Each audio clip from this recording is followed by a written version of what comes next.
கர்த்தர் உங்களுக்காக யுத்தம் பண்ணுவார். அவர் சொல்ற நான் பாத்துக்கிறேன் அப்படிங்கிறார். நம்ம லைஃப்ல சில யுத்தங்களை செட் பண்றதே கர்த்தர் தான்.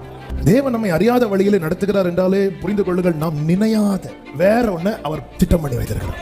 இன்னைக்கு ரட்சிக்கப்பட்ட கூட்டத்தை எல்லா கண்களும் பார்த்துட்டு இருக்கிறாங்க பார்வோன் சார்பாக. இந்த மார்க்கத்திலிருந்து இவங்க ரட்சிக்கப்பட்டுட்டாங்க, அவரால் இவங்களை ரட்சிக்க முடிந்தது, அவரால் இவங்களை நடத்த முடியல. இப்படி பார்வோன் சொல்லுவோம், சொல்லட்டும். வாழ்க்கையில உண்டாகிற ஸ்ட்ரகிள், அடுத்த ஸ்டெப்ல கால் எடுத்து வைக்க முடியல, முன்னாக போக முடியலன்னு வரும்போது பார்வோன் சொல்றான், வனாந்திரம் அவர்களை அடைத்து போட்டது.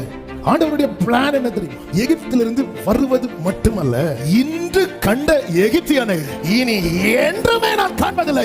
நான் இல்லாமல் போக அல்ல இந்த யுத்த களத்தை கர்த்தர் ஏற்படுத்தினது. என்னை இதுவரை காயப்படுத்தின, பலவீனப்படுத்தின, ஒடுக்க நினைத்த, இல்லாமல் போக பண்ணும்படி எல்லா திட்டமும் போட்ட எகிப்தியனை இனி என்றைக்குமே காணாதிருக்கும்படிக்கு கர்த்தர் இந்த யுத்த களத்தை ஏற்படுத்தி இருக்கிறார் சொல்றவங்க ஆமென் என்று சொல்லி